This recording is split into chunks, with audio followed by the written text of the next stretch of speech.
Hey, what is up, nerds? Oh my god, it's Sunday. My name is Zach. I run this channel called Audibly Dumb. Welcome to Audiblychill, where I like to live stream, talk about guitars, talk about music, interact with you people, drink way too much coffee. This is cup number 2. I don't. Easy trades. I need you to know that you're awesome. Thank you so much. You comment all the time. You engage with the stuff. I'm really glad you're enjoying it. You are awesome. And thank you for being here. Genuinely. Coffee is good for the soul. Coffee is necessary for this. I didn't realize I was wearing this shirt. That's hilarious. This is a local company here in Denver. Makes one of the best canned cold brews I've ever had. I need caffeine, dude. I don't take drugs anymore. I don't drink alcohol anymore, and I try to be a kind human being. Caffeine's the vice I need. I also took a pre-workout. Shirt goes hard. Right? It's dope. It's a dope shirt. Very, very cool company. So, today, what I'd like to talk to you guys about. Want to let you know some things coming down the pike for the channel, and I want to introduce you to my guitars officially. I bought a new guitar the other day, something I don't do very often anymore. I just actually finished a video about it. It's going to go up tomorrow. Everybody who's here is going to get the first kind of sneak peek at that, and trust me, it's kind of insane. As a person who's owned like 50 to 60 guitars, it may be the best guitar I've ever owned from like a technical perspective. I really can't wait to show you guys. It's so sick. Yo, thank you so much for coming. Filming later on today, I am filming a video for this guy, Death by Audio. It's called the Dream Station. If any of you were into like ambient, spacey, weird type tones, this thing is insane. It just came out 3 weeks ago. I've already been in contact with Death by Audio. I'm like, dude, it is insane. Thank you for making this pedal. What it is a mono or stereo reverb and delay together, but there's a bright switch, a full switch, and then a dark switch.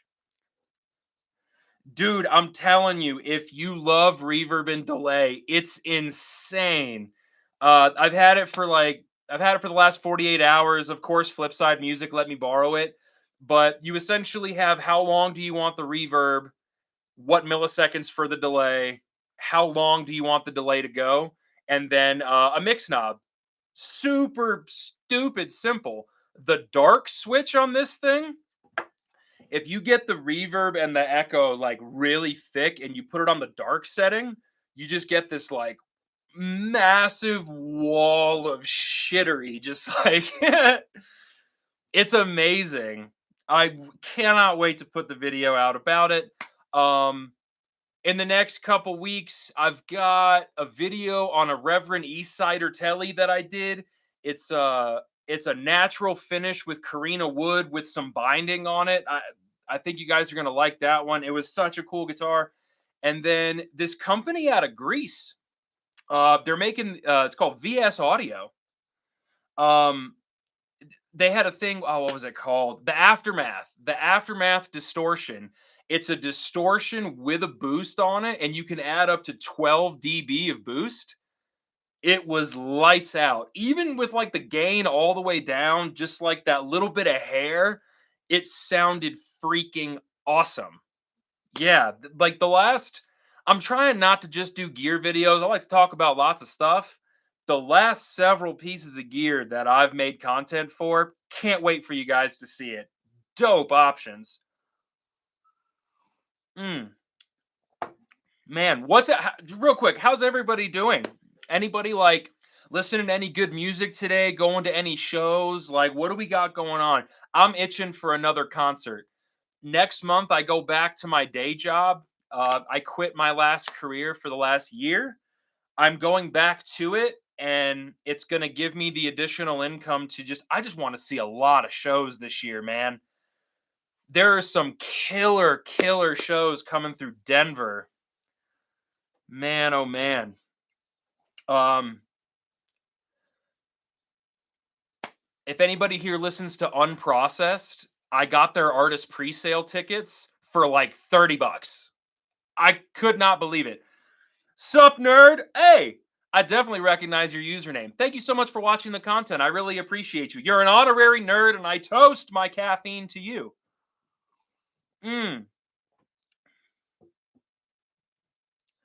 Dude, Periphery. I don't listen to them all the time. I got to be in the right frame of mind for Periphery, but very, very good band.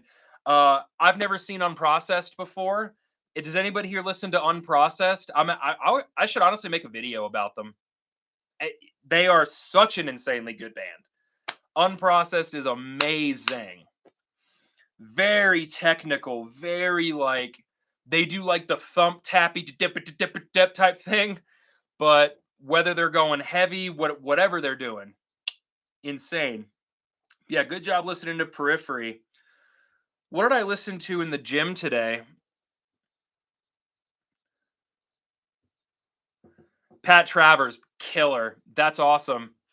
I haven't bought the tickets yet, but once I get a couple paychecks under my belt at Red Rocks in August, Joe Bonamassa and Government Mule are co-headlining. I'm going more for Government Mule, less for Bonamassa, but I'm sure that the onstage jams are going to be fucking awesome. Awesome, awesome, awesome. Uh, 2 years ago, they played one night after the other. So Joe Bonamassa played. I went to that at Red Rocks. Warren Haynes comes out and they do a jam over breaking up somebody's home. The next night, I went back to Red Rocks and it was Government Mule doing Dark Side of the Mule. They played for 3 hours and 45 minutes uninterrupted, and it was just jam, Pink Floyd, psychedelic. The whole place was made of weed, dude. Like there wasn't a beer in sight. It was just weed, shrooms, and vibes, and that's what I thrive on. I thrive on that every single day. Vibes, not the weed and the shroom. I'm sure you get it. I'm sure you get it. Oh, but yeah, if anybody has any cool shows lined up, let me know. I can't stand the people that are like, why would I pay to go to the show? Well, there's like live DVDs and I can just watch it on YouTube at home. It's not the same. The vibe, the people, if it's a jam band, every show's different. Go to the show. It's not the same. Not to flex from my last about was a Les Paul that was played. Not to flex, but I have a legacy instrument signed by the GOAT. I'm totally kidding. That's sick, dude. Warren Haynes is the man. I've seen Government Mule 5 or 6 times. Every single time. The Government Mule Red Rocks Pink Floyd thing, it's the best show I've ever seen. I've easily been to like 120 to 150 shows in my life. That's the top spot, and I don't think it's ever going to be dethroned. The vibe was just insane. Like it was unbelievable. The Specifically they did Welcome to the Machine, and man, it was like I was the exact opposite of sober at that point. And yeah, vibe for days, man. That's a musician I hope I get to meet one day is Warren Haynes. And it's honestly just to say thank you. Like, thank you for the contribution to music, dude. Government Mule, what he did with the Allman Brothers, like another goal show for me. If I could see Warren Haynes and Government Mule with Tedeschi Trucks Band, they just did a run like that, but it was in the Northeast. I couldn't go. You have a Warren Haynes bobblehead? I'm glad he agrees. Oh. So, uh, like I said when I started this, I would like to introduce you guys to my guitars. You see them in all my videos, and just know that if I ever personally buy an instrument, it had to be awesome. I used to have 20 guitars, and I was a really crap player. I'm a little better now, but once I got rid of all the fluff and just focused on what do I want to own, forget playing better. I just loved music more, man. You get a connection with the pieces. Love the shirt. Thank you so much. And don't call me shorty. Don't you hit on me. Sir, I'm married. Got that? What kind of festival is it? Is it like when we were young, like punk type stuff, or is it like bluegrass? Also, bluegrass festivals, shocking amount of drugs floating around there. Anybody a Billy Strings fan? Holy crap, dude. That's Billy Strings is a player where you even if you're not a bluegrass fan, you watch Billy Strings play and you're like, oh, like what the hell are we doing? I've said it before and I'll say it again. There are some guitar players where like you'll go to a show as a musician, you'll see the musician and you're like inspired to go home and play. You're like, "Oh man, I wonder if I can do that." Then you see Billy Strings, you see Guthrie Govan. There are some players where you're like, "Tight, I'm going to go burn everything. I don't even know why I'm here. Like why do I play guitar?" Cuz that is just sensational. Unachievable. Dude, Billy Strings, the right hand. Thank you for actually saying that. Everybody always focuses on the left hand, but his ability to keep time and just stay in the pocket. And that band doesn't use in-ear monitors. There's no click, there's no metronome. Like they're all playing in group feel. Fucking crazy.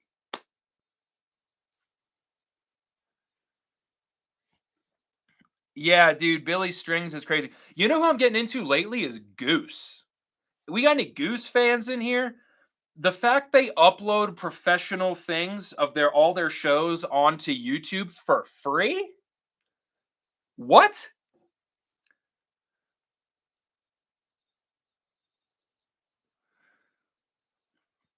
Yeah, Goose, I'm telling you, if anybody here's not a Goose fan, try to wrap your brain around that band. That song Factory Fiction, that was the ender of the last album. Oh,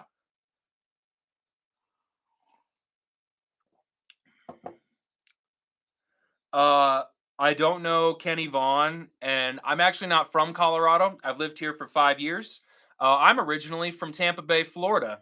So if the vibes ever get super crazy, that's where it comes from. Florida man's a real thing. You know, when you're walking to school and you got to literally dodge fucking dinosaurs, bro. I mean, that's legit. Yeah, it's like I can't imagine that's cheap for Goose to do that, but every single show it looks like a movie, and they're just like, "Oh, okay, here you go."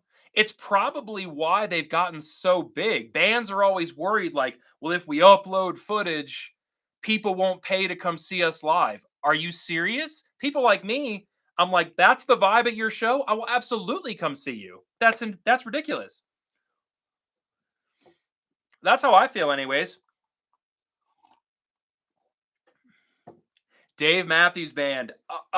Another band that people love to shit on, but real quick, hear me out. As an artist, there's two people that I want to highlight that kind of fit this thing because it's very hard. Dave Matthews Band and John Mayer. There's singer songwriter, there's songwriter for radio and like pop culture. But then you've got the in the trenches, deep musicianship knowledge, like the deep cuts. You're not supposed to be able to do both at the same time. But the reason those two acts are so unbelievably massive is because they were somehow able to play incredibly technical music, very spatially aware, very high achieving music, while simultaneously writing songs that captured the masses on the radio. Carter Beauford, thank you. Oh yeah, Dave Matthews Band, one of the greatest drummers to ever live. Carter Beauford, 100%. One of the most slapping dudes for 30 years. Like, and listen to songs like the space between Dave Matthews. We all hear that on the radio and stuff like that. Go listen to Warehouse. You'll never really hear it on the radio or anything. That is a genre and musically complex song. You look at John Mayer, to be able to write Waiting on the World to Change, uh, Daughters, Your Body is a Wonderland, stupid shit. Paid him a lot of money. And then you look at Slow Dancing in a Burning Room, and if you don't like that song, that's crazy to me. Like, that is musicianship at a very, very high level. Um, and then we're gonna do a Grateful Dead thing and crush it. What are we talking about? Like, it's almost like Jared Leto. How can you be an Oscar-winning actor and a Grammy award-winning musician at the same time in the same life? That's just not even fair. Like, I'm 30 and I just don't even know what I'm doing in general. Like, how are you that high achieving? Dead and Company. Anybody here ever see Dead and Company? Saw them once. Shit was astounding. Even if you're not a Deadhead, just respect the musicianship.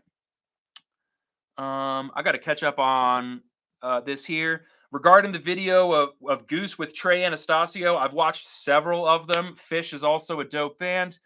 Um, Egypt Central, I haven't heard of them, but I will check them out.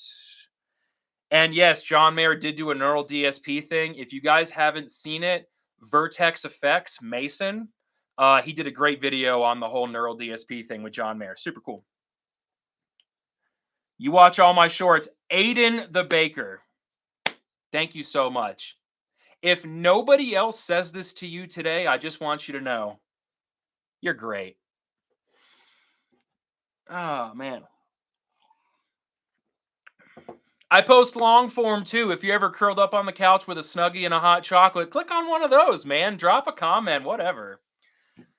Uh, okay, so if you've been in my live streams before, this part may be a bit of a repeat, but I'm going to introduce you guys to the two guitars you've already seen, and then the one new one. You guys are going to be the first people to see it, and I promise you, once again, sensational. So, do. This is my Sir Classic T. I named him Morrison, and I'll tell you why.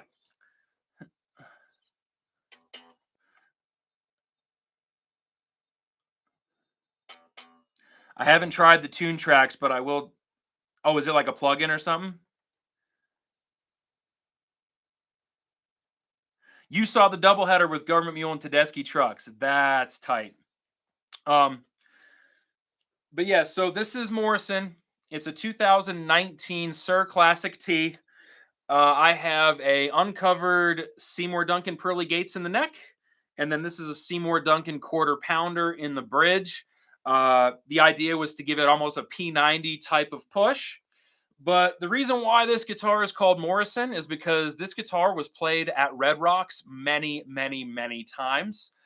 I had a PRS 594 core. And at the time, there was a guy who was selling this. And a few years back, the trade made sense. This for that.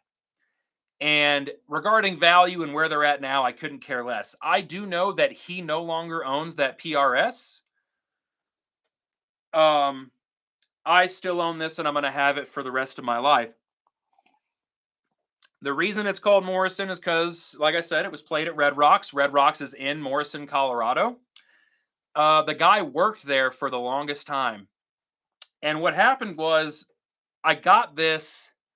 Something happened with my job. I wasn't making the money that I used to, so I wasn't buying and selling anymore.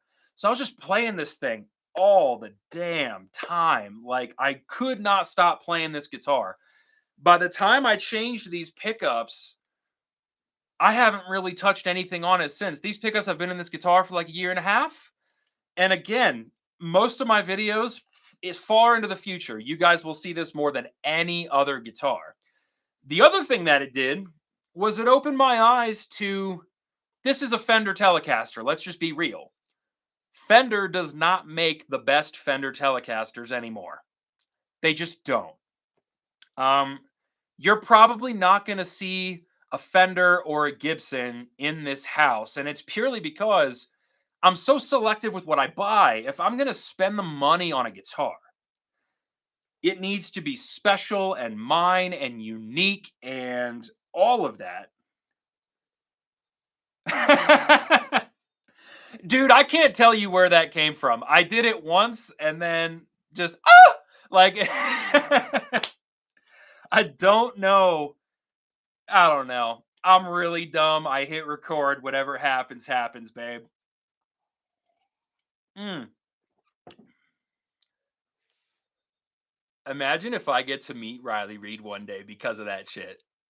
Ah, so exciting. My wife will not be pleased with that.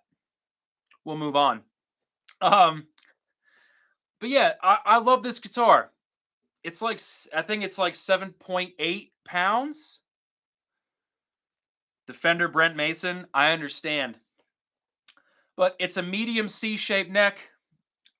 These are jumbo frets. Um, Stainless steel frets too.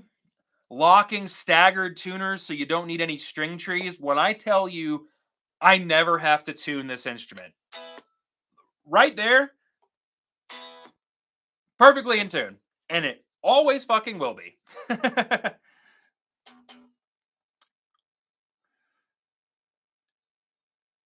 Iron Feet, what is good? We got an OG in the building right there, acting like I don't know your username. Stop it, fool. Mm. Dean Razorback, that's sick. I lived 20 minutes from Dean for a long time in Tampa, Florida. I've never owned one though. But I will say this. A lot of my content about guitars, you will see a lot of guitars that do not cost a lot of money. I feel like it's weird for me to play a guitar that costs a lot like this because it makes it seem like only expensive ones are good. Listen to me. Yamaha, Reverend, some of these companies are making astronomically insanely good guitars for under $1,000. Yamaha, stainless steel frets, like really good proper tone woods for no money. It's insane.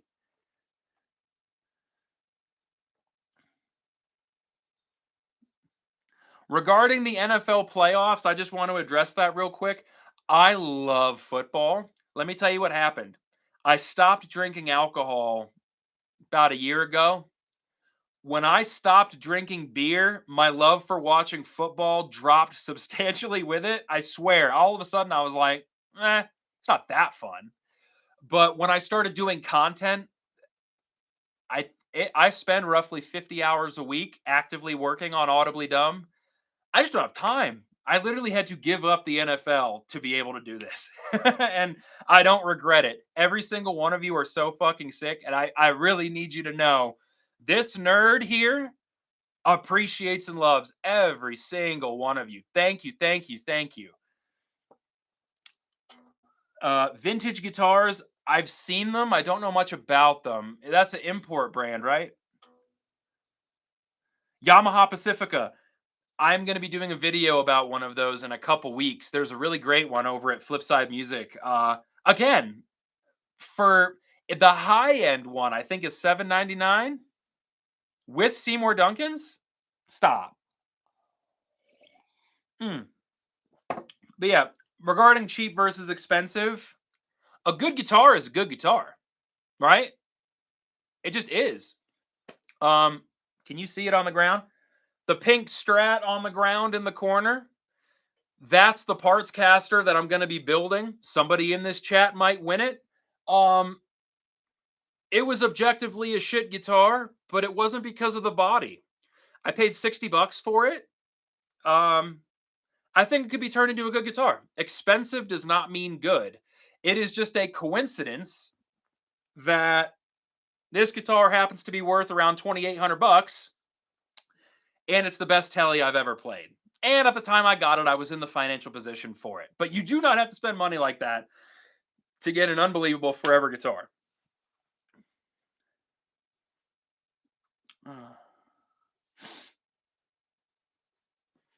What am I drinking? Um, this is Hunger Games for the pink strat. I have plans. People say I look like Mr. Beast sometimes, and I'm kind of leaning into the whole Squid Games things. Some of you may die, but I mean, it's worth it for a pink strat from the 90s. You know what I'm saying? Mm, absolutely.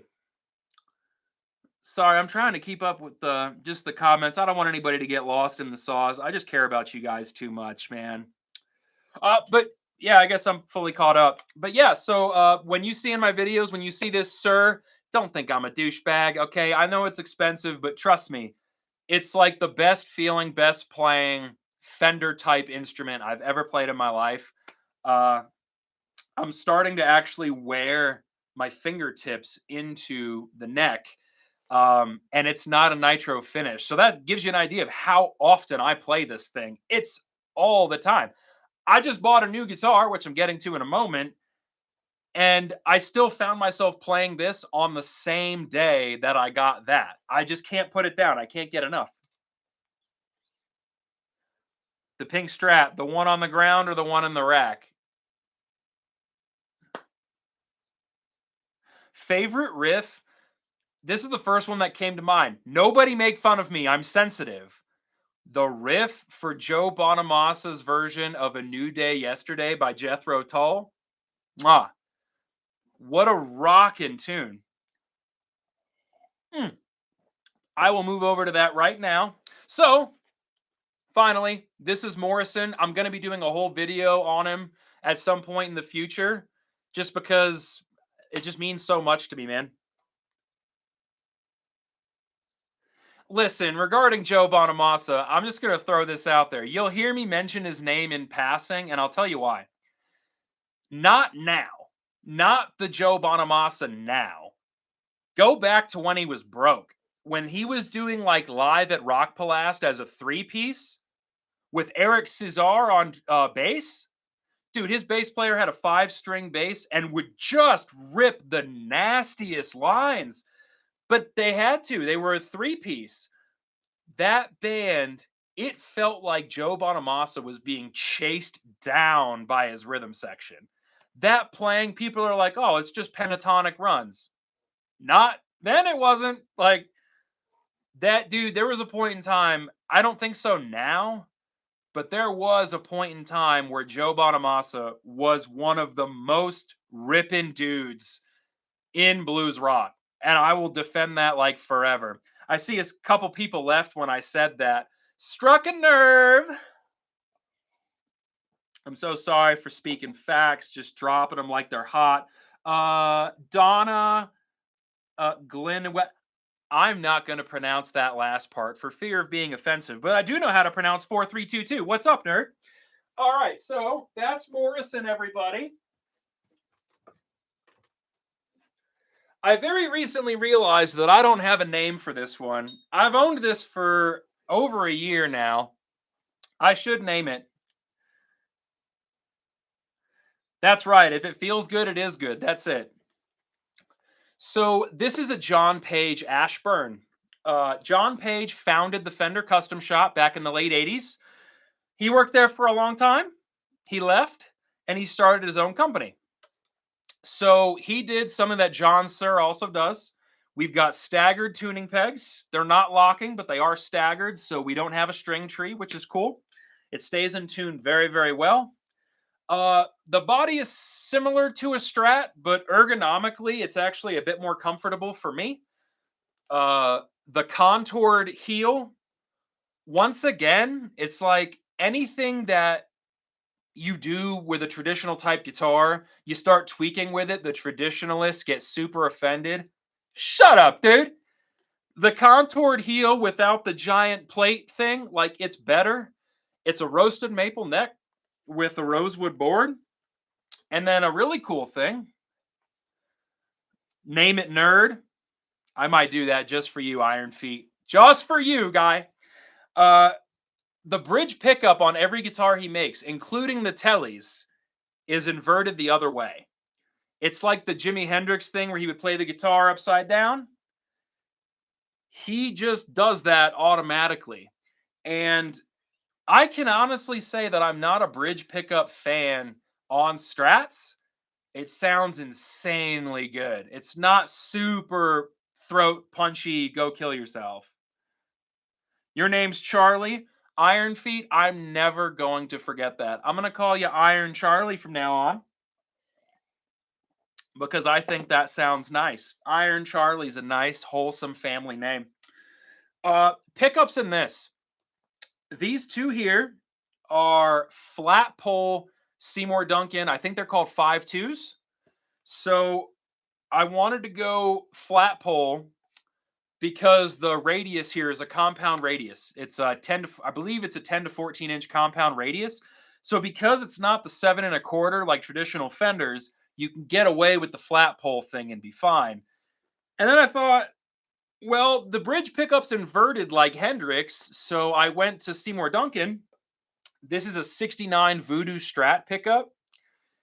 And when I tell you it's got that extra punch, it's got that extra drive, it's awesome. I would play it for you here, but I'm just using my camera mic. The guitars sound like shit in this setting. I'll fix that in future live streams. I am going to get to a point where I can play live in here and it'll sound good. Um, I'm still trying to figure that out in my videos too. So if anybody has any tips on the audio side, that is far and away the hardest part of making this content is figuring out how to make what I sound like in here sound good to you guys. So any tips on that, you let me know. But this pickup, the 69 Voodoo, not only does it sound awesome by itself, dude, that second position combined with the flat pole in the middle, stop. Stop the madness. It sounds so good. And then the two flat poles together in position 4, it's all the squishy quack strat thing you would want. And I'm literally just like, would having a Fender Strat be cool? Yeah, but this just does everything and it's comfy. It weighs 7.2 pounds. It's super lightweight. I love it.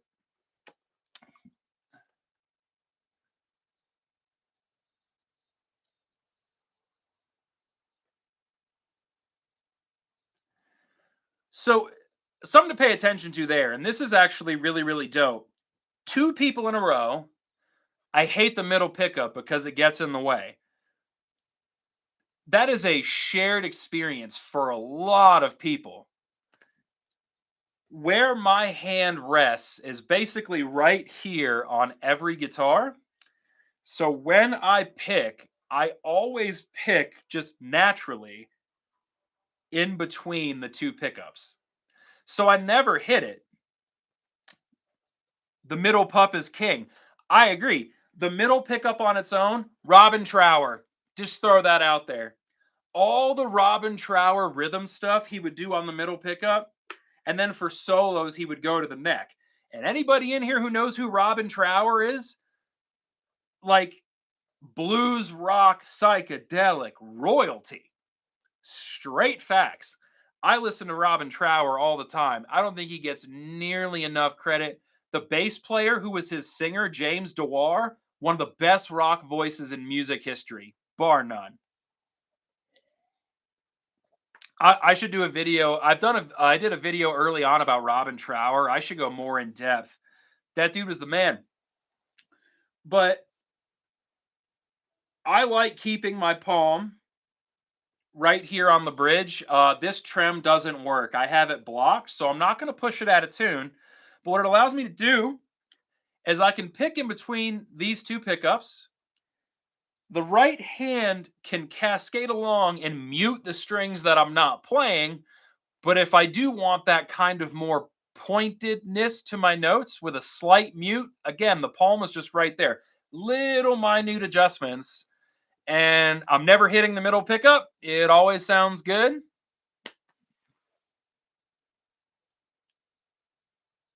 Bro's crushing a pot of coffee. Now you listen to me. You're talking to a man who was very addicted to uppers for a very long time. Gone are the days, the fun days. Now I just make content and play PS5. So if I like to start my day with a questionable amount of Black Rifle Coffee Spirit of 76 brew, that's how I like to spend my Sunday. Mmm.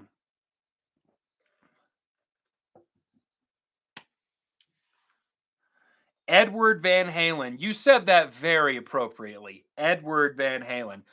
It's actually crazy. I was just telling my wife last night. Um, I wish I was a bigger fan of Van Halen, the band. For whatever reason, I just don't listen that often. And it's crazy because that dude reinvented the guitar in the 70s.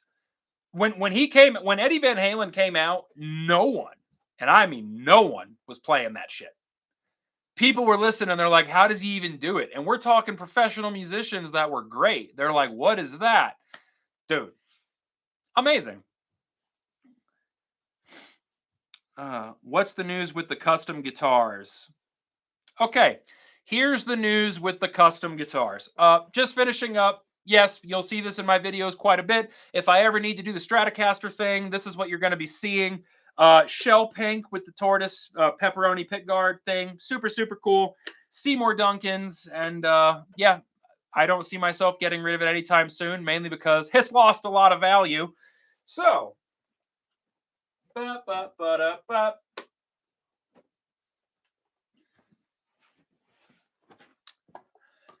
This is the guitar that we're going to be turning into something sick. I did a bunch of polls for building a Jazzmaster, and I thought about it and I thought about it, and I was like, you know what? I want to build that guitar, but I don't want to own it. So rather than spend $1,500 or whatever building that thing to make it really quality, I'm going to take this. It's just finger tapping and pull offs. That is a gross oversimplification. A moment of silence for Edward Van Halen. Finger tapping and pull offs.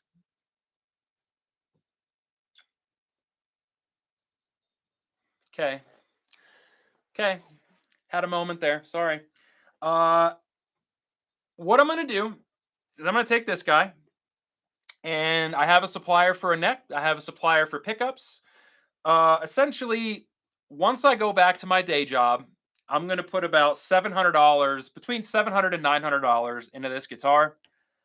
I'm going to make a bunch of videos along the way. Like we really are going to build this together. Uh, and then I'm going to ship it. And what it really boils down to is, does everybody like that? You know, that's honestly what it boils down to. Do people enjoy it? Does the guitar play great? Is it content that people want to see? Because, like, I'm going to have fun doing all this regardless, right? But I'm kind of getting to a point where I care about making content that you guys want to see. That's it. It's as easy as that. I don't think about views. I don't think about forget that. I want to do dope, dope stuff, and I want it to be something you guys enjoy. You guys are going to pick all the upgrades. There's going to be videos and polls. I don't really know exactly how that's going to work, but you're going to pick what kind of neck. You're going to pick what kind of pickups. The pots are all going to be upgraded. The switch is going to be upgraded. The jack is going to be upgraded, and then it's going to be getting a new bridge. But yeah, that's it, man. That's what's going to happen. I'm locked into it. And most importantly, my wife says it's okay. Oh, and on that note, I just want you guys to know my wife appreciates you guys too. You keep me out of her hair. Thanks. Mm. All right. Who wants to see the new guitar?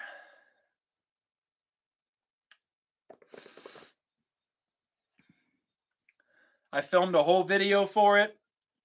It's going up tomorrow. Dang, doesn't even want to see the new guitar. I'm either getting trolled or that person knows what's good. How will you decide who gets it? It's probably going to come down to either just a random pull or a video submission that you email me. I don't really know how that part's going to work out. This is very much a learning process. So, like, this is not the only time it's going to happen. And, we're kind of figuring it out together. I don't know what I'm doing. I just like having fun and doing cool things. And since I started this channel, the relationships that I've made with like Flipside Music and Planet Tone pickups and stuff, it's all just kind of heading in that direction. So, and I want to share all that with y'all. So, even if it doesn't go super smoothly the first time, just know I'm constantly working on it. And maybe the second or third time it'll go smoother, but I'm going to try. Hmm. Yeah, whoever wins, I hope you like pink. Bearded Retro Guy 6428. Greetings. Thank you so much for coming by. Glad you were able to stop in. I'm Zach. It's nice to meet you. Uh, okay, so, oh, guys, I haven't bought a new guitar in like a year. Here it is. Do, do, do, do. Back where you belong on the floor. Wow. Oh. It's a Heritage. It's a Heritage H535.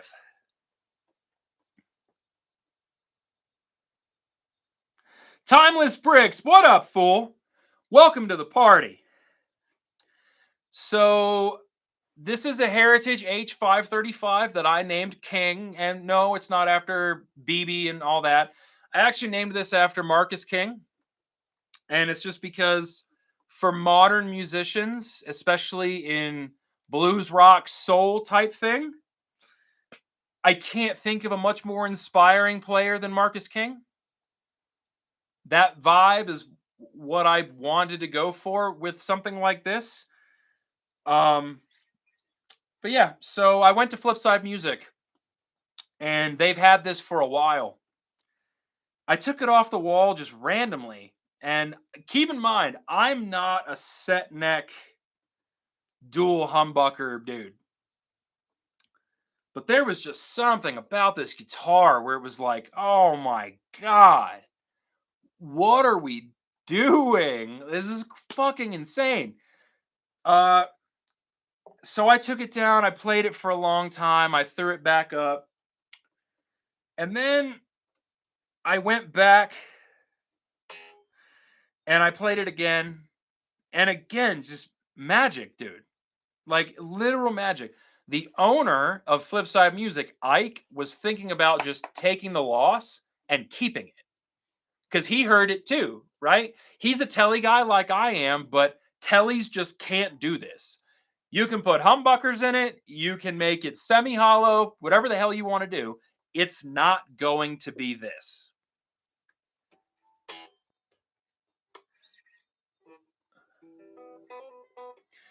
And yeah, so I got it the other day.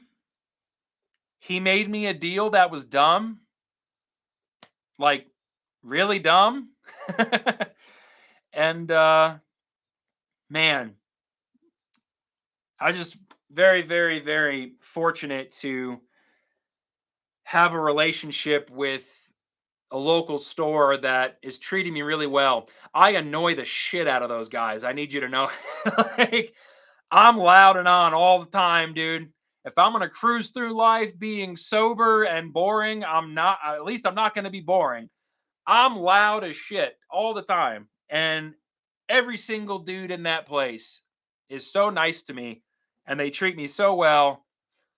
If anybody in here genuinely, and I promise you, I don't get paid a dime for this. If you're interested in buying a piece of gear and you're going to buy it from Sweetwater, buy it from Flipside Music. They're unbelievably good dudes, and my channel wouldn't be where it's at, which it's not at anything crazy, but their participation has been wonderful. You'd be really supporting great people if you do that.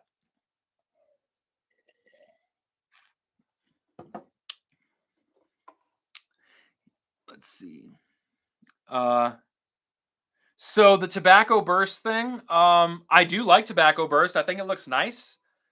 Uh it's coincidence. They had a red one, they had a cherry one at the store as well. This one was just the magic one, so I got it. Uh Apollo Sense. Yes, I live in Colorado. I live just south of Denver.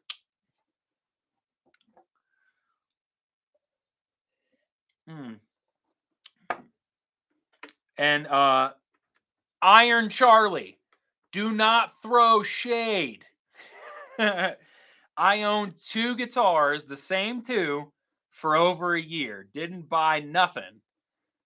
It just so happens I found myself in a position for this. And like I said, the owner of Flipside is making me a great arrangement for it. And I just couldn't say no.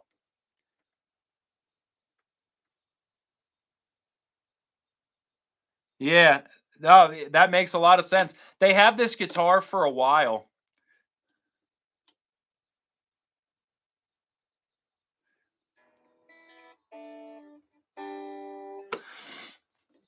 Uh,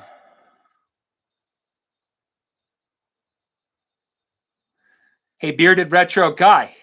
The math never lies. I will say, as much as I love having a small amount of guitars, as this channel grows, I find myself I will probably have a decent amount. But here's the deal. I want them to be made by like smaller companies. Not that Heritage is like a really small company, but it ain't Gibson. You know what I mean?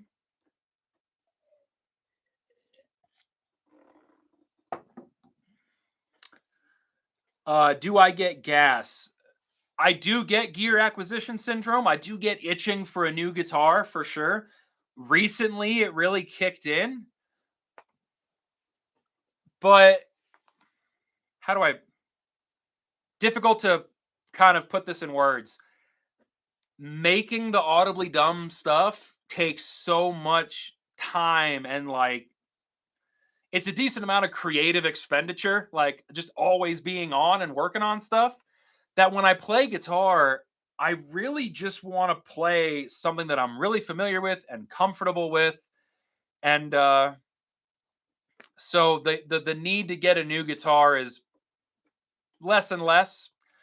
Plus, I kind of always have gear in this house that isn't mine, so I'm constantly playing new stuff. So that helps too.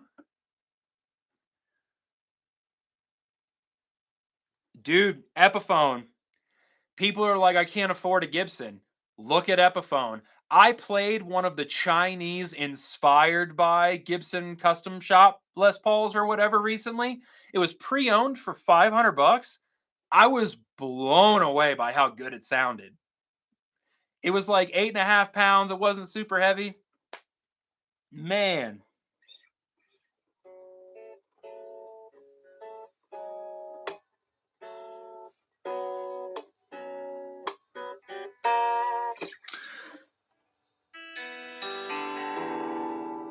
I'm getting a rattle somewhere in here.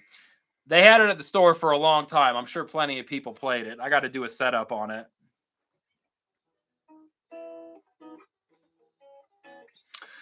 But yeah, so this is King. I've got a video going out tomorrow about him. Uh, Towards the end of the video, I play for like a minute and a half, 2 minutes. I really hope if you guys watch it, you enjoy it.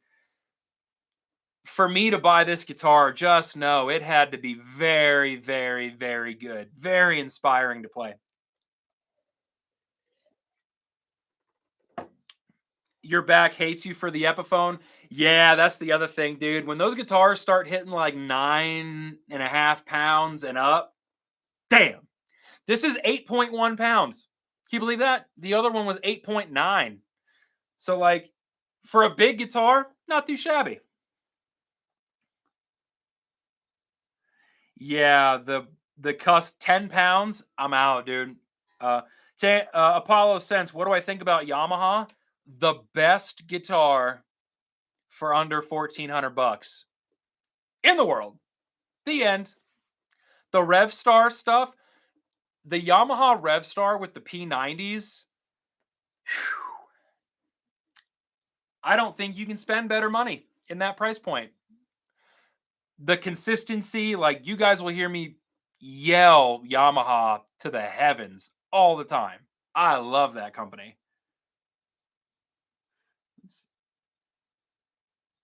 So you want another guitar, but you should probably save. I have solution for this that's worked out really good for me. Take notes if you'd like.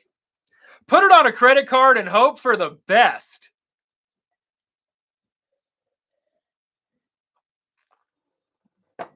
Uh, was that too aggressive? Oh, real quick on this. Them putting the jack here instead of here or wherever the fuck it's supposed to go. Small is nice.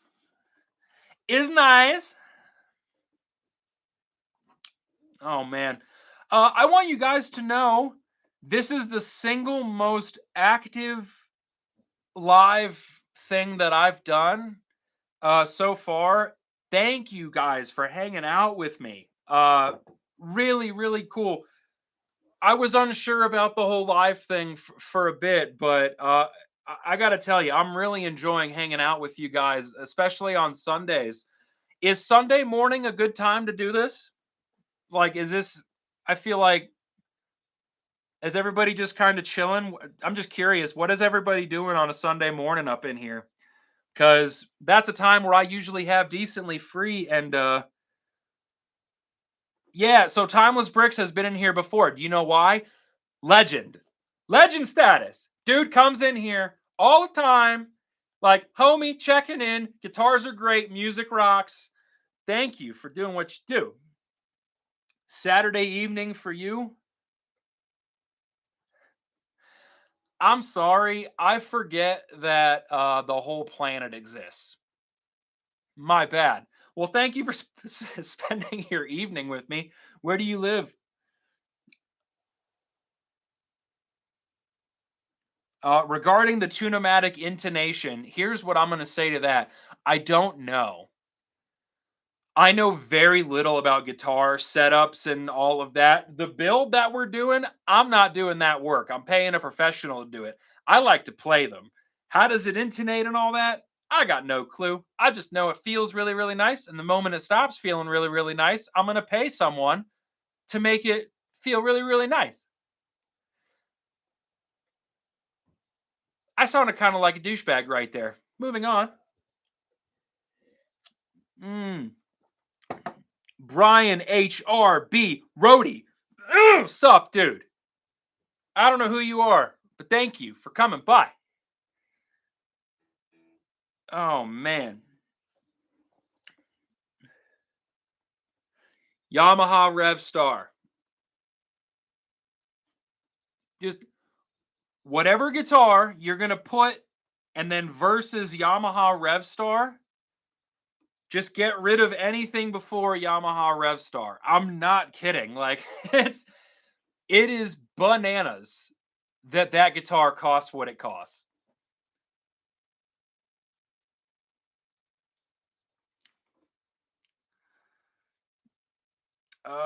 I've been playing guitar for 12 and a half years.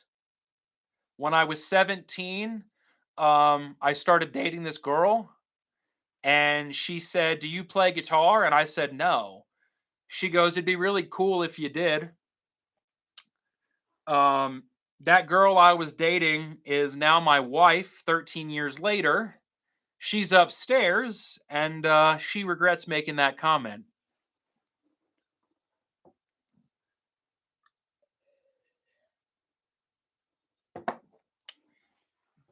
Straight up.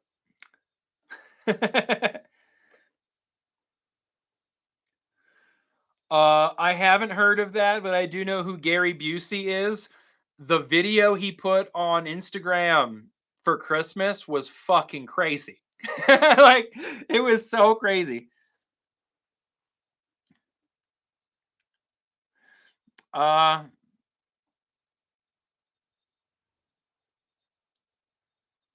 so Apollo Sense, I'm sorry, it keeps coming up. People keep asking. Um Soul Divide, your Telly versus Yamaha Revstar. Keep in mind, price point. Not, and I'm not saying expensive means better, but if we're gonna talk like my John Page Strat versus a Revstar, the Revstar is the better buy. The moment you get to Sir, it's like, Well, now we're talking $1,000 guitar versus a $2,800 guitar. Monetary value kicks in.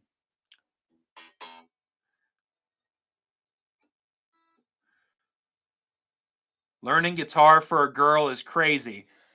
That girl gave me the rest of her life. Is that so crazy?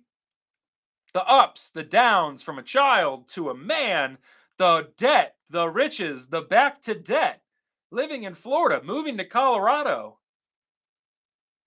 all the same chick. Worth it. And I now know how to play guitar. Stop, dude. Just stop.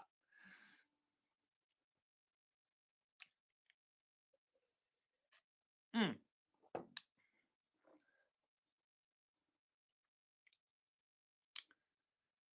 Just curious. The people that are saying that that's crazy. Are we single?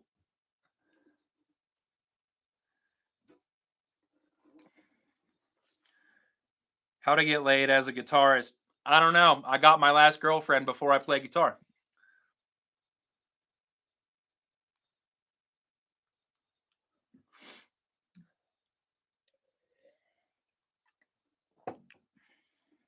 No, like legitimately though. Um, I would go as far to say this YouTube channel, like me playing guitar, who I am as a person. If my wife's not in my life, this doesn't happen. Like it's just not a thing. I used to be a miserable dude, like really bad. And my wife being in my life just yeah, made me who I am. So, however anybody feels about that, I don't care. It's my life and that lady rocks, dude.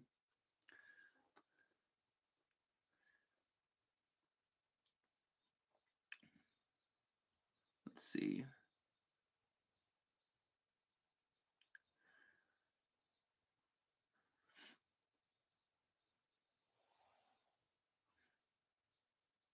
Appreciate that, y'all. Straight facts. One day I'm gonna get her on camera. I'm gonna introduce her to everybody. I call her Mrs. Dumb. She does not like that. Sub Lilith7599. Thank you so much for coming by. Uh, I don't know. She's not a big camera. She doesn't. This whole thing, not really her bag. It'll happen at some point, though. Promise. Uh, let's see. What's so real quick? What is your approach to target chord progressions or soloing? No, my wife does not play music. So my wife and I are polar opposites. Real quick, I'm very social, very loud, very musically inclined. My wife's the smartest person I've ever met. Bachelor's degree in microbiology. She's a self-taught senior software developer for a mutual fund. Like, yeah, crazy. Um, Sup, nerds. My wife's a giant nerd, as am I. Yes. But yeah, so real quick, I do want to say targeting chord progressions and soloing. I spent a long time not working on any theory. I'd pick up a guitar, play a couple things, and move on. Uh, but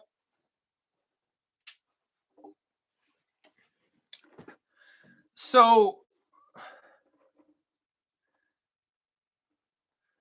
this is a Heritage H535. I got it the other day. What I'm working on right now,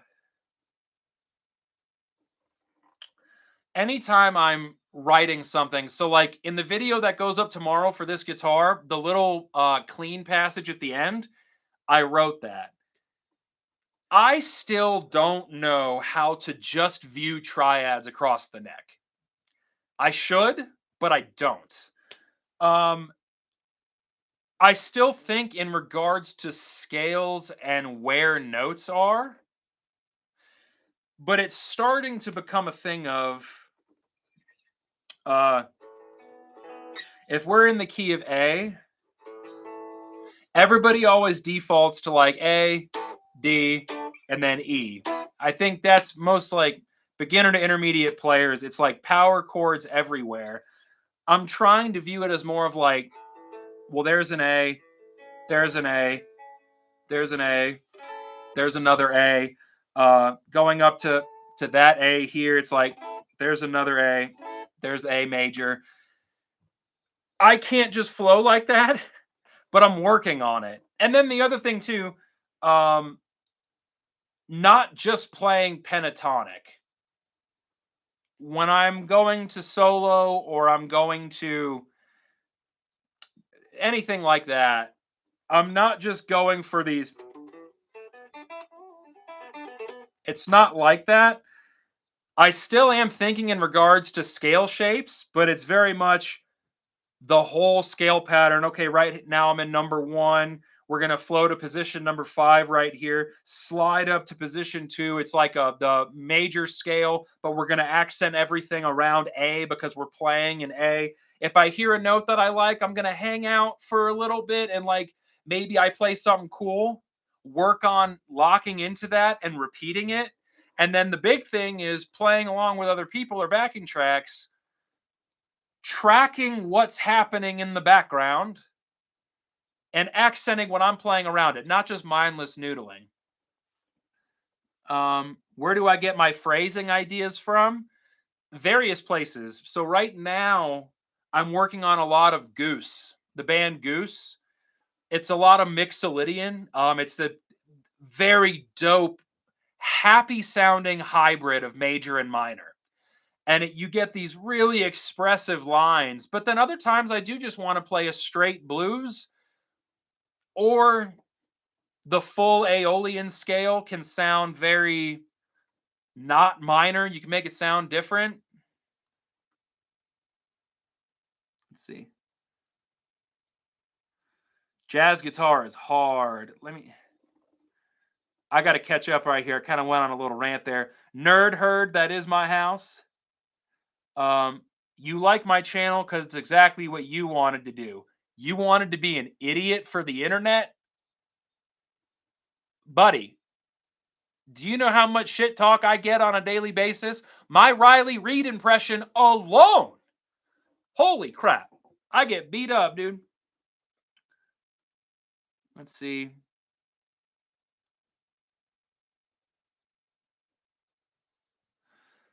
To comfortably improvise very well in solo, what is the single most important concepts? Okay. Uh I've said this before in a live stream and I'm making a long form video about it too. I'm going to give you guys the blueprint for how to become a really good guitar player. Okay? And keep in mind, I'm not saying I'm a really good one. I'm saying this is what I'm currently working on and I wish I did a long time ago. Step number one, don't just learn pentatonic scales. Learn all five positions of the major scale. And the reason why I say that, learn it major and minor. Yeah, there's, the blues scale, the harmonic minor scale. That's great. But the reason why I say learn the full major and minor scale from here to the 12th fret, because after that it just repeats. It's easy. The pentatonic scale exists in those, right? So it's like we're taking out two notes, and instead of having the full major scale or the full minor scale, now we've got the pentatonic. So you're learning that too. So getting all that under your belt is fundamentally important, right? Second thing, learn where all the notes are.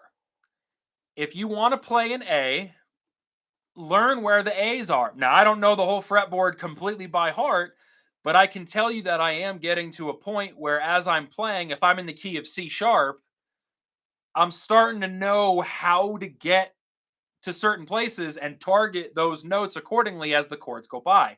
So, learn the notes on the fretboard and learn the full major and minor scale in all five positions. Yes, it's harder, but the thing that I really don't like is let's see, you accidentally ate your truss rod. Walk me through that. I'm going to need to know everything. What drugs you took, what was her name? I need to know it all. Send a video.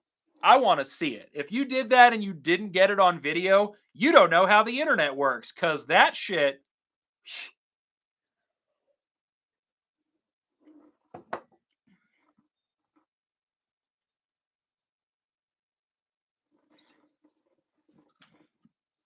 All right. Should I plug in? I feel like we need to play. I've been on here for an hour and 5 minutes. Oh my god. Um. So for the pentatonic thing, it's what everybody goes for. Hey, thank you, Lilith. I appreciate it. Uh, the the content is very much like this, very caffeinated, very very loud. If you enjoy nice pacing, this ain't the spot. Like we're just full sending. Are you planning to put your channel membership up? So I can't. Real quick on that, you have certain requirements that you have to hit to have memberships and stuff. I'm currently halfway to having memberships. So I'm not a monetized channel. I'm not a YouTube partner. And that's really because the long form content is what allows you to do that. I'm still building that, but I've got 4 videos lined up ready to go right now. I'm telling you guys, I've got some ideas coming in the future I really hope you love. As soon as memberships become available, I'm going to be doing that. I'm building a merch store right now. Ooh, should I have said that? I don't care. That was the coffee talking. I definitely don't have audibly dumb t-shirts in the works.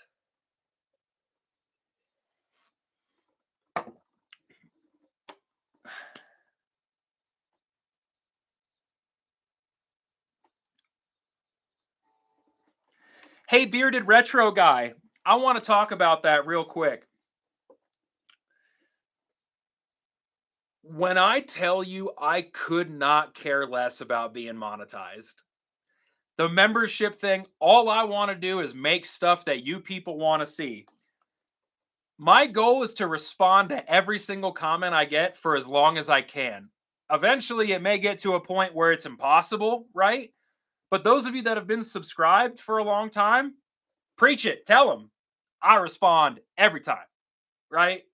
Whether I'm at work, whether I'm at home, in the shower. I've responded to you in the shower, homie. Think about that. Dang. Mm. Every time. As long as I can do it. But I got so far off track. I do want to finish this thought for the guitar players in the room. Everyone learns the pentatonic. Learn. Get that under your fingers. Spend an afternoon not noodling. Just spend an afternoon, grab a chart, like a scale chart, and literally spend an afternoon. Oh, that's the first position of A major. So then that's the second position of A major. And what you start learning is those 5 scale shapes, all the modes. It's the same 5 shapes just in different positions on the neck. Once you get that locked in, it frees everything up in a very real way. So, impressive scales, I have no idea because I don't think scales are impressive. I think what musicians do with them are impressive. You know, Greg Koch, if anybody here knows who Greg Koch is, do you know what his method is for soloing? He doesn't think about the key that he's in. He picks a note, no matter what it is, he picks a note and then he digs his way out of it, right? Practicing with intention. I'll make a million jokes about it in my content, I promise. Noodling is what we do. But Greg Koch, literally, he's not even thinking scales or anything. He just goes, okay, we're in the key of A. I'm going to start on D sharp and figure it out. Like, literally, if you ever see Greg Koch, they'll be in the middle of like an A minor blues, and he's just like like it sounds like the world's coming apart. And then when they come back on one, he's somehow in it. So like I'm definitely oh man, I'm definitely not impressed by scales and more impressed by just what people can do. Best guitar player ever? That answer changes regularly. Like I don't know, probably Guthrie Govan. Guthrie Govan is the greatest guitar player to ever live. I've seen the Aristocrats. Was not inspired. I just wanted to go home and end it all. That guy was crazy.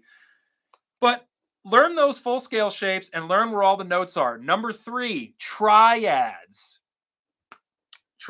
This is a Heritage H535. So triads, right? This is something I'm working on right now. Why do we want to learn triads? Well, I'll tell you.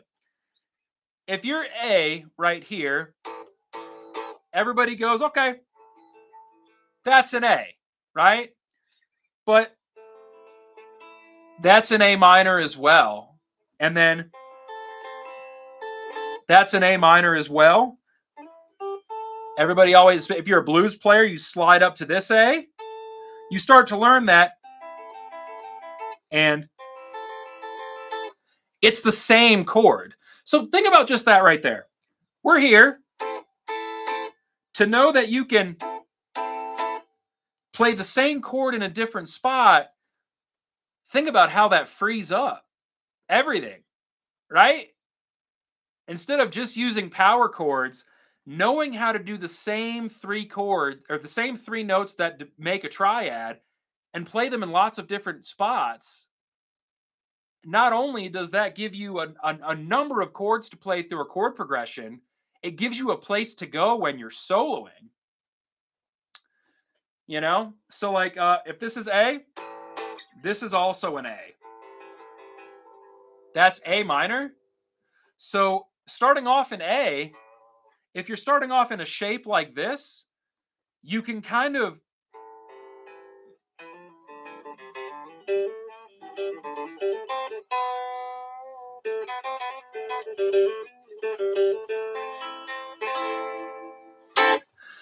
so that right there, I just played 3 different A minor triad shapes in the middle of that passage.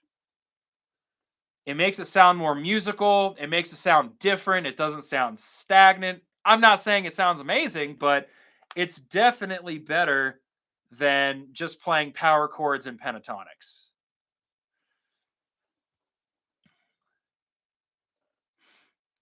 I would love to do a solo right now with a backing track, but there's these things called copyright strikes.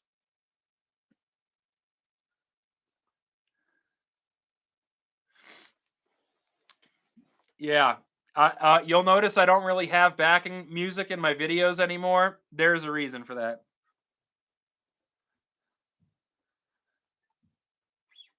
So,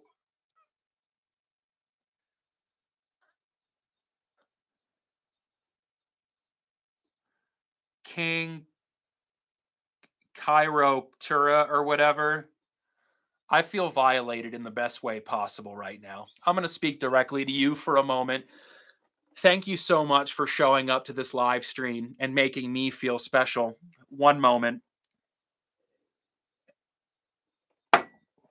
Uh, you're the kind of guy that every Zach waits for you to just show up, never seen the username before, and just hit me like that. Like that. Oh, my God. I want to take my shirt off right now. I'm not gonna. But thank you for making me feel so special. Moving on. Uh rock, blues or jazz, rock or metal. I don't know what's happening, dude. I have no fucking clue. Oh, man, you guys get weird with me. I just want to say that. If you are thinking of typing something and you're like, "Oh man, I I don't know how this is going to land. Just send it in there.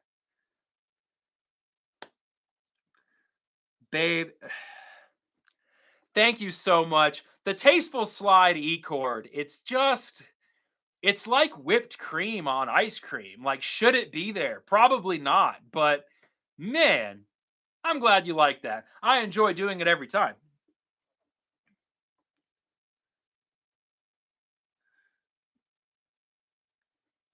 Thanks. Oh God, I just feel so.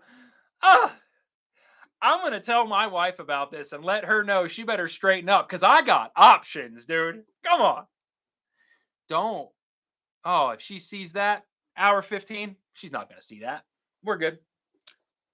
Thank you so much. I'm really glad you liked the channel. Knives Over Wives. Oh, I've seen your username. Thank you so much. I really appreciate it. Um God, the last like 3 minutes there, we went to a place, dude. We all just went to a place together. Dang. That was nice. Dude, I haven't done that in a long time. I was actually just thinking about that. I got to figure that out. I got to bring that back. I have 3 guitars, technically 4 if you count the decapitated pink Strat on the ground, but that's going to be one of your guys's. I got a Strat, a Telly, and then this is the new guy. I can't wait for you guys to hear this properly in a video. If I played it here now, it would just sound horrible. Like I feel like it doesn't translate, but yeah, Lilith, I got a video on my channel. I'm gonna be turning that into something that you guys vote on, and then I'm gonna be giving it away. Oh man.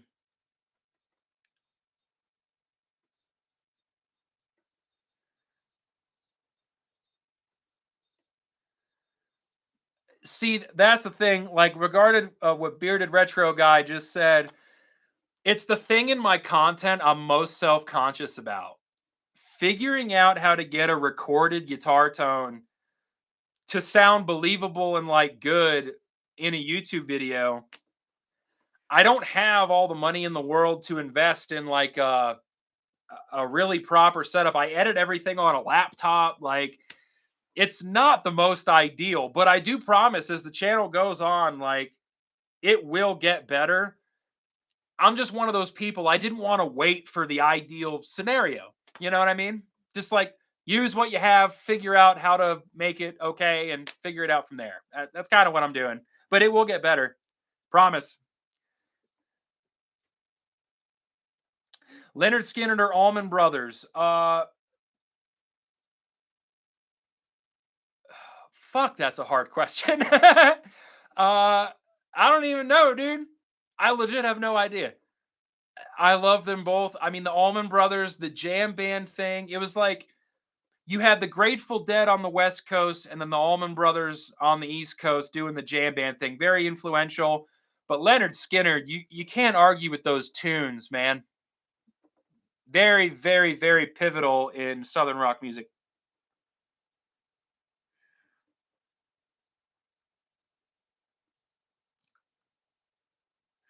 Where where does country guitar fall? Hey, listen here. People talk smack about country music. That shit is hard. Country music is hard, especially the hybrid picking. These dudes that like Guthrie Trapp, uh, Andy Wood, Brent Mason. Ugh, like you can't even practice your way to people like that. That shit is ridiculous. Country music is hard, hard, hard, and especially because it's clean. They'll have a Fender amp on like 2 and they're just no blended notes, no nothing out of I mean it's all perfect. Country rock, that's called stadium country and people get punched for that. I love hybrid picking too, but that shit is hard. When you see anybody here know Johnny Highland? The dude's blind And his hybrid picking with the ah, holy crap. What a player. What an inspiring player. Yeah.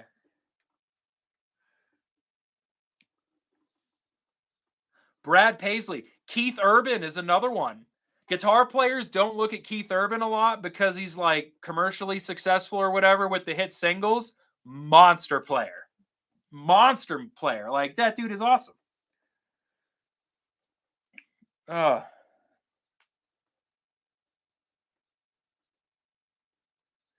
yeah, country rock, cowboy chords, dirt road, a red pickup, a cold beer, painted on blue jeans. Has anybody here ever seen Bo Burnham? Have you heard his country music parody song?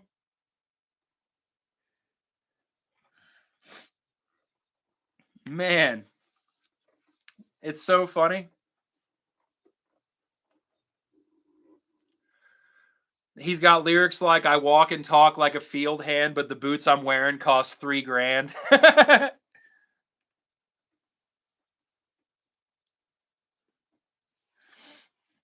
I tell you who I don't like is Zach Bryan.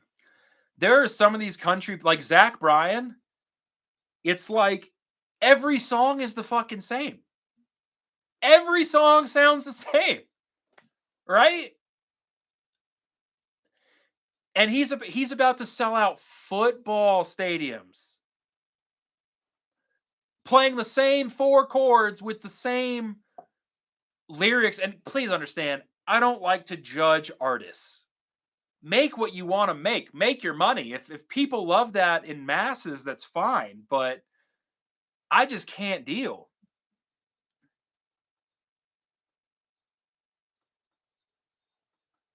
Absolutely. Like I'll tell you this, when it comes to being an artist, right?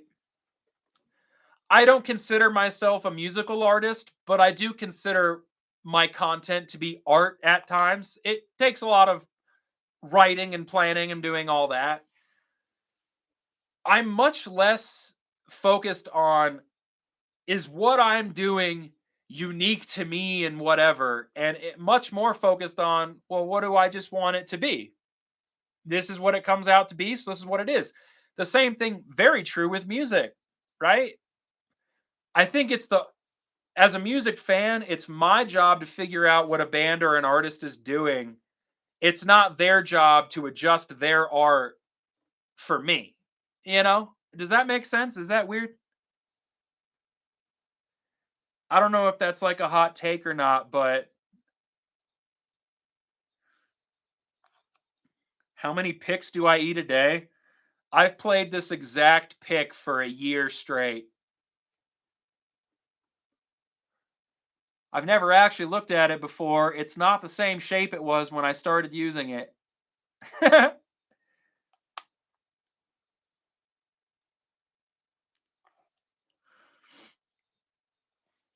Oh man. But yeah, anybody in here, if you play music, if you want to do content, if you write poetry, anything creative, like however it comes out is how it comes out, lean into it. Because at the end of the day, that's what art is, man. It's an expression of you as a person. And if it sounds like other people, well, that's part of your life experience. I'm going to bring up Joe Bonamassa again. People say he just sounds like every other guitar player. Well, yeah, that's what he did growing up. He heard other people, he started to play like them and get that under his fingers, and now he just sounds like a combination of every great blues rock player you've ever heard. Like, this is what it is. But that's how he sounds. That's how he is. He leans into it. He doesn't apologize for it. Matter of fact, he's kind of an asshole about it sometimes. And now he makes 100 million bajillion dollars a year. And I think he owns every vintage guitar and amp ever, right?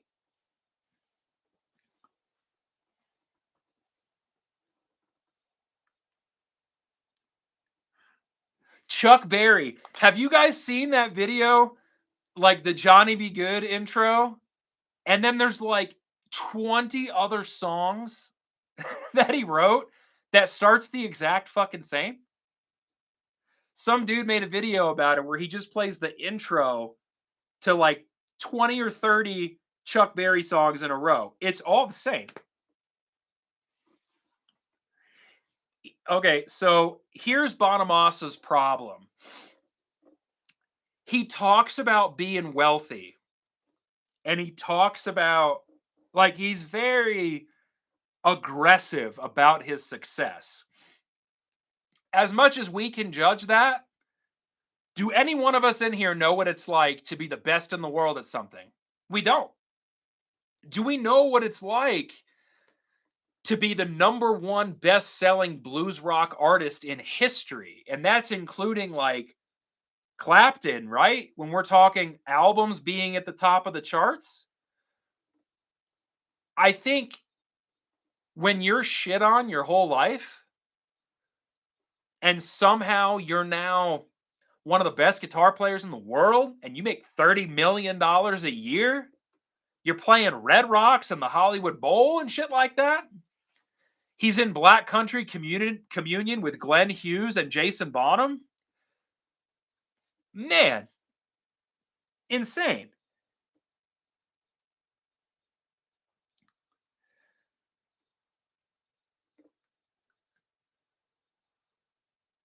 I forget. Uh,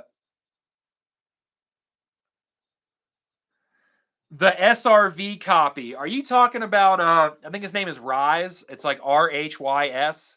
He's in a ton of videos with Pedal Pawn. Has anybody else here seen that? Is that who you're talking about? Let me tell you about that real quick. I watched a video with that kid, and I'm going to be as objective as I can. He sounds awesome, right? The tone he gets and everything. He tried to say one time, he was like, just because I wear the hat and I play a Strat, people compare me to Stevie Ray Vaughan. Stop the madness. Every lick you play, every slide, the amps you play, the pedals you choose, the boots you wear, the shirt you wear, the hat you wear, every piece of content I've ever seen you in, it's Stevie Ray Vaughan. Even when you play Jimi Hendrix, you sound like Stevie Ray Vaughan. Like let's not kid ourselves. That's what you're doing. I think it's weird. Him and Pedal Pawn are trying to paint the picture like he's a wonderful young solo artist. And don't get me wrong, dude's a better guitar player than I am. Tip of the hat. But every single aspect of who he is as a musician portrayed on the internet is literally Stevie Ray Vaughan reincarnated. Let's just not pretend it's something other than that. Lean into it. I like Stevie Ray Vaughan. I sound just like him.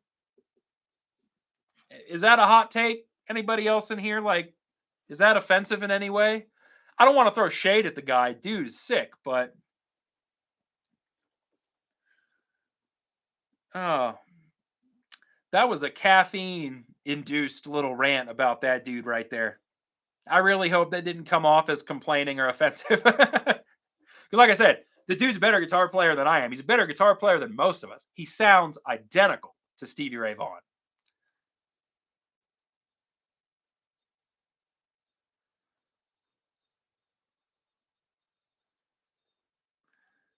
Uh, Thank you for watching the RevStar vid.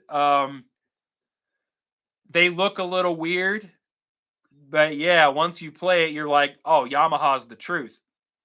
Think of the Beatles. Oh man, so the Beatles, again, it's a band I never turn on. I never listen to the Beatles ever. But at the same time, I need you guys to think about this.